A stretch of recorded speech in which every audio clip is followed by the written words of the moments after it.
Welcome back to Read This Next with Laura and Nicole from the Thunder Bay Public Library. This week we're doing a fun and potentially topical topic, dark academia.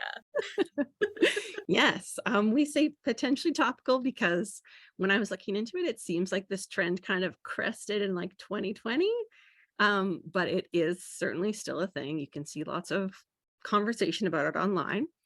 And of course, the topic that is at hand today is dark academia. Yeah. Yay. So if you're like me, you might be like, what does that mean precisely? Like it's like a vibe, but to like really narrow it down, what does No, it mean? it really kind of is just a vibe because it's like, well, it's connected to fashion and aesthetics. And then, of course, also the literature involved, which is where we come in. But it's also a whole thing. You can be like, these are dark academia books I really love. Or you could just be like, this is my dark academia outfit today. Here's my inspo. Yes, there you go. So there's lots of different ways you can use this term. It's sort of related to the campus novel, but campus novels usually are about the students, like specifically, and in general, but not always. Dark academia ones will also include bits about the faculty. Okay. Yes, is one definition I found. And that it will also often, whereas the campus novel may be more of a, well, I'm going to say this wrong, but Bildungsroman, Yeah, that's right. Coming of age a story. coming of age story, then the dark academia is more often like a mystery or thriller or suspense sort of thing. So even though they may have like the same, maybe may have the same setting, very different kind of very different types of books. Hmm. So this as a subgenre isn't quite the word, but as a as a thing, the kind of text for it is a book by Donna Tartt, which is called The Secret History, just Hmm. several years old, and it follows a group of students who are at a institute of higher learning and have like a secret society, and then something bad happens, and then you know everything unfolds, and there's lots of secrets and lies and mystery. And then other people kind of took that same idea, and now Ran we with have it. a bunch of them. Yes. Hmm. And you see them in adult and in YA. So we have kind of a split of both in our recommendation list. Such a We, good list. Great yeah, covers. we did purposely try, we tried not to pick too many that are like, if you look up dark academia, um, the ones that come up very like the top of the list, tried not to recommend those ones. We've gone maybe like five down the next ones. We didn't go for So the easy ones. yeah, we went for just a little bit off the path. Like the minors, the minor titles as opposed to the major titles. The off-Broadway titles. The off-road. Well, see, I was also thinking of like your major in school, right? Academic puns. We love it. Yeah. Yeah, so that's my little background on dark academia. Yes, and I think I'm starting. I think you are starting. I'm pink for pink hair. Okay, the first one is The Mary Shelley Club by Goldie Moldavsky. Again, great covers all around. Okay, new girl Rachel Chavez is eager to make a fresh start at Manchester Prep, but as one of the few scholarship kids, Rachel struggles to fit in. And when she gets caught up in a prank gone awry, she ends up with more enemies than friends. To her surprise, however, the prank attracts the attention of the Mary Shelley Club, a secret club of students with the one objective: come up with the scariest prank to orchestrate real fear. But as the pranks escalate, the competition turns cutthroat and takes on a life of its own. When the tables are turned and someone targets the club itself, Rachel must track down the real life monsters in their midst, even if it means finally confronting the dark secrets of her past. Yeah. So people trying to spook each other. Yeah, that sounds like it could get dangerous. Oh, sorry, a good what? It sounds like it could get dangerous. Get dangerous. Yes, people Yeah, get out of hand. Um, easily. I have read a couple other books this author wrote. She or he, I'm actually not sure, wrote Kill the Boy Band, which I read some years back, which is a fabulous title. And it was a lot of fun. That was a satire. And this also sounds like carries on the same what I saw there with like really fast pace and like tight plotting. That Sounds sounds like a cool. good time. I like though that they, like so many times with Mary Shelley, it's always like a play on Frankenstein where they're like, no, no, no, we're gonna go with the OG why Frankenstein was written story and Yeah. do that instead. Very Yes. cool. I appreciate that as well. And that book, just the last couple of years, that one came out, I think. I think you're right. So our next one is a book that I believe is a 2022 book, actually. It's called The Maidens by Alex Michaelides, perhaps. Edward Fosca is a murderer. Of this, Marina is certain. Oh, sorry. Mariana is certain. Close. Marinara is certain. But Fosca is untouchable, a handsome and charismatic Greek tragedy professor at Cambridge University. Fosca is adored by staff and students alike, particularly by the members of a secret society of female students known as the Maidens. Mariana Andros is a brilliant but troubled group therapist who becomes fixated on the Maidens when one member, a friend of Mariana's niece Zoe, is found murdered in Cambridge. Ooh. Mariana, who was once herself a student at the university, quickly suspects that behind the idyllic beauty of the spires and turrets and beneath the ancient traditions lies something sinister. And she becomes convinced that despite his alibi, Edward Fosk is guilty of the murder. But why would the professor target one of his students? Personally, I can think of a whole bunch really easily.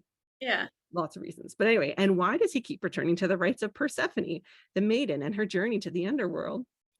Hmm. When another body is found, Mariana's obsession with proving Fosca's guilt spirals out of control, threatening to destroy her credibility as well as her closest relationships. But Mariana is determined to stop this killer. Stop this We're killer. struggling I'm today. sorry. Stop this killer, even if it costs her everything, including her own life. I made Wow. it. I got to the end. So that's like a new adult one, it sounds like. Based on Yeah. age of the characters anyway. Yeah. Although the woman who is very suspicious is like An she's out adult. of school herself. Yeah. So, but she's investigating. Yeah. So once again, secret societies. Man, why Maybe. don't I get to know about the secret societies? Yeah, I'm I too don't know if cool. there's any secret societies in Thunder Bay. It doesn't really seem like a Thunder Bay sort of thing. Well, we wouldn't know, would we? That's true. That is very true. You're right. You're quite right. That one does look really good though, It I will say. does. Okay. This next one is called Very Bad People by Kit Frick. Oh, this one is self-described as dark academia. So, Yes. 6 years ago, Calliope Boland's mother drove the family van into a lake with her three daughters inside. Yikes. The Dark. girls escaped, but their mother drowned, and the truth behind the accident remains a mystery Calliope is determined to solve. Now 16, she transfers to Tipton Academy, the same elite boarding school her mother once attended. Tipton promises a peek into the past and a host of new opportunities, including a coveted invitation to join Haunt and Rail, an exclusive secret society that looms over campus like a legend. Calliope accepts, stepping into the exhilarating world of the Ghosts, a society of revolutionaries fighting for social justice. But when Haunt and Rail commits to exposing a dangerous person on campus, it becomes clear that some ghosts define justice differently than others. As the society's tactics escalate, Calliope uncovers a possible link between Haunt and Rail and her mother's deadly crash. Now she must question what lengths the society might go to in order to see a victory, and if the secret behind her mother's death could be buried here at Tipton. That's cool. I like though that these like it seems like a lot of this is based around the secret society escalating constantly, and that's where they get into some sort of trouble. Yes. I think that there is also I've noticed in some of the descriptions of these books that another theme is, I would say, adults in positions of authority misusing that position to exploit young women. Yeah. That also seems to be, I would say that's definitely at play in the Maidens, from what Mhm. I that's what I take from that description. And from there's other upcoming ones too. It was kind of a trend a couple years back in YA. There was like a whole bunch of books about people, about mostly young women, like wanting to get revenge, or yeah, mostly wanting to get revenge. There was a bunch of like revenge revenge books, and this a little bit fits into that. It sounds like trying to, what is justice in a Mhm. very, complicated, nuanced situation. What is justice? Who gets to define justice? Yeah, Sounds interesting. it does. I like it. Mhm. Okay, next one. Now this one actually is one of the older ones. I think is the older one that I included. Like publication Mhm. wise. Okay. Publication wise, it is called Catherine House by Elizabeth Thomas. Okay, here we go. Catherine House is a school of higher learning like no other. Hidden deep in the woods of rural Pennsylvania, this crucible of reformist liberal arts study with its experimental curriculum, wildly selective admissions policy, and formidable endowment has produced some of the world's best minds. Prize-winning authors, artists, inventors, Supreme Court justices, presidents. For those lucky few selected, tuition, room, and board are free, but acceptance comes with a price. Students are required to give the house 3 years, summers included, completely removed from the outside world. Family, friends, television, music, even their clothing must be left behind. In return, the school promises its graduates a future of sublime power and prestige, and that they can become anything or anyone they desire. Mm. Among this year's incoming class is Inez, who expects to trade blurry nights of parties, pills, cruel friends, and dangerous men for rigorous intellectual discipline, only to discover an environment of sanctioned revelry. The school's enigmatic director, Victoria, encourages the students to explore, to expand their minds, to find themselves and their place within the formidable black iron gates of Catherine. For Inez, Catherine is the closest thing to a home she's ever had, and her serious, timid roommate, Baby, what a Oh. name, soon becomes an unlikely friend. Yet the house's strange protocols make this refuge, with its worn velvet and weathered leather, feel increasingly like a gilded prison. And when Baby's obsessive desire for acceptance ends in tragedy, Inez begins to suspect that the school, in all its shabby splendor, hallowed history, advanced theories, and controlled decadence, might be hiding a dangerous agenda that is connected to a secretive, tightly knit group of students selected to study its most promising and mysterious curriculum. Interesting. That sounds like it's just begging for a coven in there. Right? Yes. Yeah.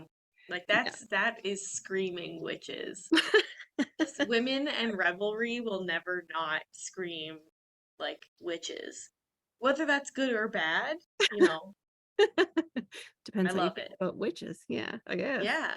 But it Women being does happy. it does sound and I didn't even look it up, so I can't even say for sure. It sounds like it's edging into supernatural. Hmm. Maybe it is, maybe it's not. Maybe it's just like, just this weird super elite inner circle. Who knows? But yeah, sounds quite good. I would personally not sign up for 3 years disconnected from everything.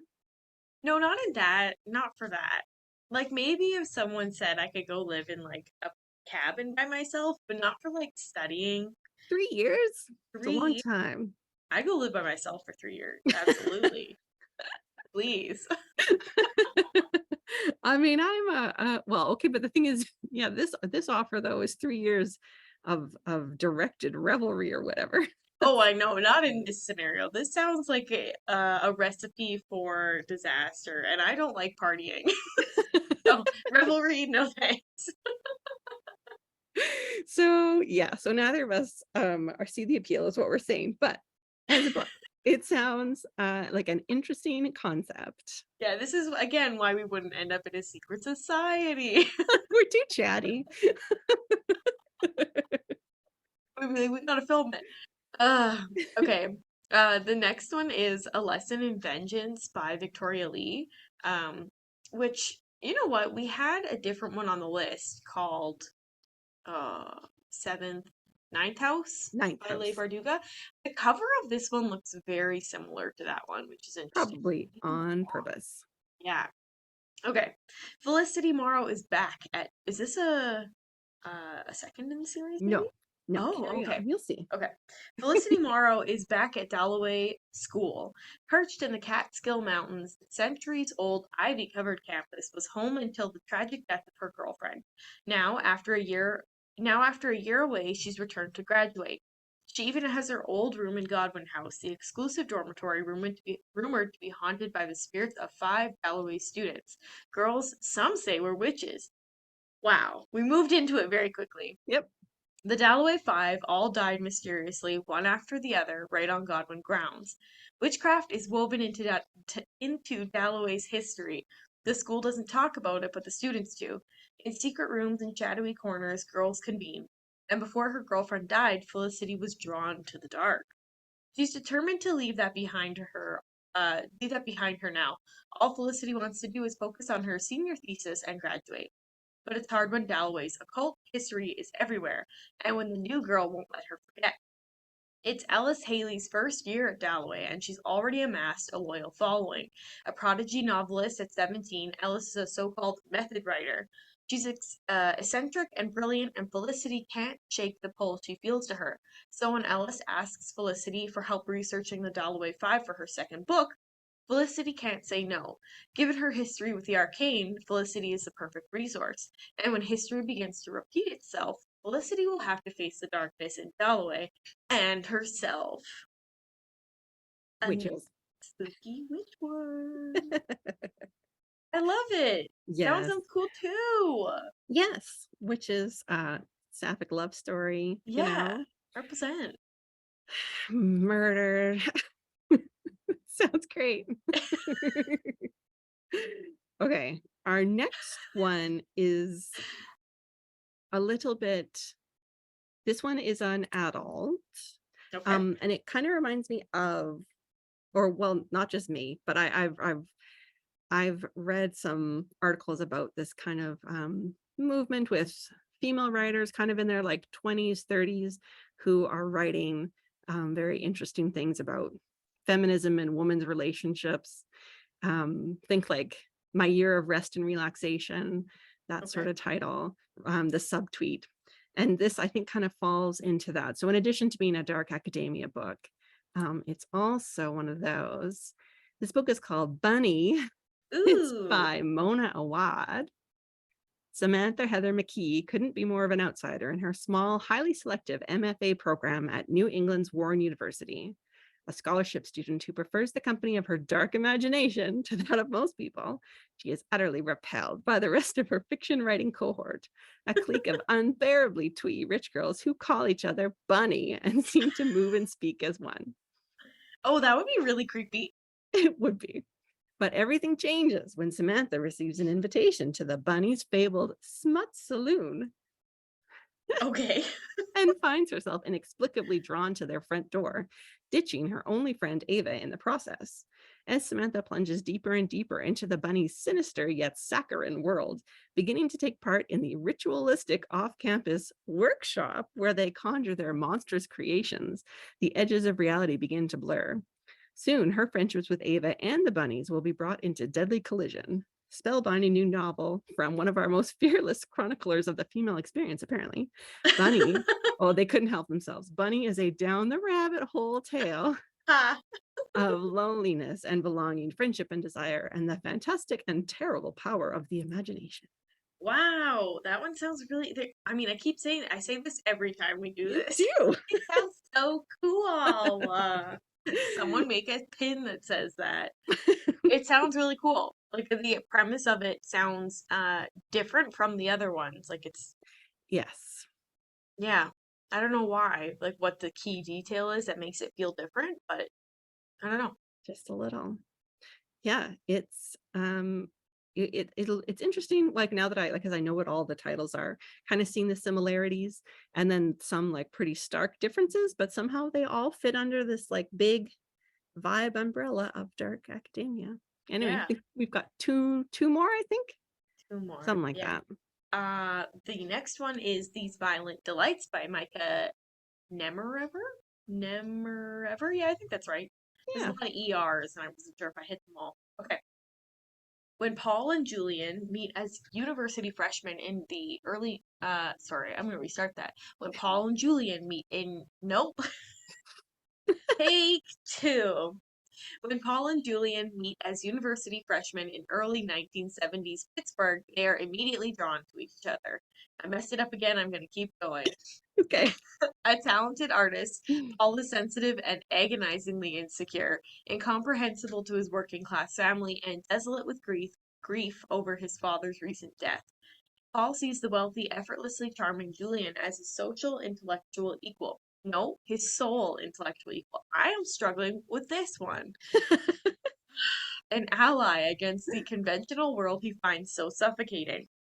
He idolizes his friend for his magnetic confidence, but as charismatic as he can choose to be, Julian is also volatile and capriciously cruel, and admiration isn't the same as trust. As their friendship spirals into an all consuming intimacy, Paul is desperate to protect their precarious bond, even as becomes clear that pressures from the outside world are nothing compared to the brutality they are capable of inflicting on one another. Separation is out of the question, but as their orbit compresses and their grip on one another tightens, they are drawn to an act of irrevocable violence that will force the young men to confront a shattering truth at the core of their relationship. Exquisitely plotted, unfolding with a propulsive ferocity, These Violent Delights is a novel of escalating dread and excavation of the unsettling depths of human desire. It says the secret history meets Call Me By Your Name. So, Yes. interesting. This is Again, also men. this is men. Different vibe, kind of. Again, though, with the really intense friendships, and what does Yeah. that, how those can develop at that age. Certainly very true. People I lived with in residence, we bonded over our nights of watching The Bachelor. And in my defense, this was 2002, so it was new. Jersey Shore, whatever. Yes, shows like that, and eating in residence together and whatnot. um the bonding's not that surprising, but most of us did not become, what was it, like, capriciously cruel. Yeah, none of us started secret cults, none of us had violent issues surrounding our intense friendship. No, no, pretty low key Yeah, it's compared to interesting these. that this is the well, I'm sure this is the case for many books, but it's funny that this list is like all secret society, women, women, women, and this one is just like two guys. Yep, mixing it up. Yeah. Oh, weird. Okay, this last one this last one I actually just finished reading last night. Woohoo. And my partner was like, "You're up late. What were you doing?" And I said, "Reading." I got things to read. I got things to read, because once I started, I just got carried along. Nice. Um, yeah, this one, it's funny because I read that in the opening description about how one description had said most dark academia books involve faculty, and then we've read like none that really, well, I guess there was one where the faculty was the suspect, but Yeah. this one is more faculty focused. Okay, so it's called They Never Learn by Lane Fargo. Scarlett Clark is an exceptional English professor, but she's even better at getting away with murder. Wow. Every year, she searches for the worst man at Gorman University and plots his well deserved demise. Thanks to her meticulous planning, she's avoided drawing attention to herself. But as she's preparing for her biggest kill yet, the school starts probing into the growing body count on campus. As they should. It's inconvenient for her, though. Determined to keep her enemies close, Scarlett insinuates herself into the investigation and charms the woman in charge, Dr. Mina Pierce. Everything's going according to her master plan, until she loses control with her latest victim, putting her secret life at risk of exposure. Meanwhile, because there's two narratives in this story. Okay. Meanwhile, Gorman student Carly Schiller is just trying to survive her freshman year. Finally free of her emotionally abusive father, all Carly wants is to focus on her studies and fade into the background. Her new roommate has other ideas. Allison Hadley is cool and confident, everything Carly wishes she could be, and the two girls quickly form an intense friendship. So, when Allison is sexually assaulted at a party, Carly becomes obsessed with making the attacker pay and turning her fantasies about revenge into a reality. Mm. And those two narratives collide in a way that, like, some of the reviews I read were like, I knew that from the beginning. The twist, I was like, well, I didn't see it, but maybe I just, I wasn't looking for a big twist, so I didn't see it coming. Knowing a Um, twist comes is a spoiler, you know? uh, People are like, there's a twist. It's like, um, very good though. It reminded me a little bit of a book that I wrecked in, I think, our last episode of books we read on our summer vacation, okay. called Blood Sugar, because it's another female serial killer, if that's fair to say about the protagonist in Blood Sugar, who had only had like 3 kills It so was an far, accident. but she was clearly planning on more. So, um, and it's just kind of, it's again, if you have ever had revenge fantasies about getting back at someone in a situation where things have been like, there's no ambiguity here. Mm, She has done her research, and the men, it is exclusively men that she's dealing with, are guilty of the crimes, whether or not whether or not there's evidence for them to be charged, or if they're victims, whatever, take it to court or whatever. yeah. So she, depending on how you look at it, you could either say these are justified killings, or you could say vigilantism is bad and they should get a chance to defend themselves and But not this just is a be, book. yeah, it is a book, it's just a book. It's very fun, Hmm. it's really good, it's interesting seeing how she um how she organizes her life. It gets a little bit into the details of like how she does her killing and how she plans her killings. Interesting. Yeah, and then at the same time she's very attracted to this woman who leads the task force, but is also like, I can't get close with you. This is a bad Will they, idea. won't they? Will they, won't they? I love that. It's very Yeah, vampire-esque. Like, when the it vampire, like when it's is. like, oh, I'm a good vampire. I only go after really bad people. That is a Same great vibe. parallel, actually. Hmm. And then the same sort of like, well, what if they found out my secret, right? Would anybody be cool with it? Yeah. Or would they just turn me in? Same with the vampire metaphor, right? Yeah. Like Like, maybe does they'd this make me a good or bad person? maybe they'd accept me on all my monstrous parts, right? Yeah. Very Yeah. Tumblr. This conversation's reminding me of Tumblr. I don't know why. Well, all I could say is yeah, it's not really gory, but if you're the type to be if you'll find that sort of vigilantism frustrating rather than cathartic, then maybe don't pick this one up.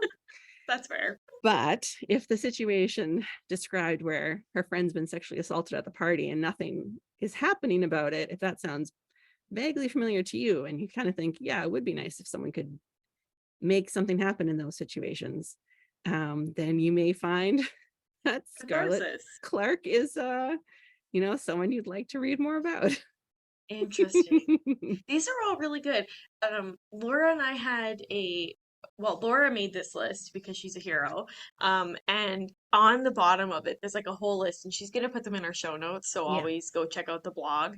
But one of them, like, it's interesting that none of these were like super supernatural based, but a lot of them in our list are, which is yeah, interesting. Like a lot of, and maybe that's why these aren't the number one picks. Like maybe Dark Academia has a little bit to do with magic, which is why the supernatural. top picks are more supernaturally, which is interesting. I wonder Inclined.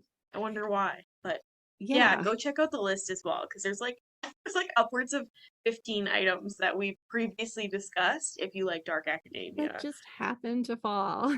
into this area. Yeah, we Yeah, accidentally have a genre that we didn't know we liked. apparently. Seriously, apparently it's something that we address regularly. Yeah, Yeah, but yeah, so a real mixture of titles there, different like core genres and different audiences. yeah. Lots to check out. They all line up with each other, interestingly. And um They Never Learn was a 4 stars. For me, it was a delight. Wow, a 4 star. All right, are we okay to wrap up then? We're okay to wrap up. All right, then, like I usually say, thank you all for watching. You can find all of our show notes on the blog, which is tbplofftheshelf.com. Like, comment, subscribe, follow us on all that stuff. You know, we're on YouTube, every podcast platform. And yeah, we will see you all in 2 weeks. Bye bye. Bye.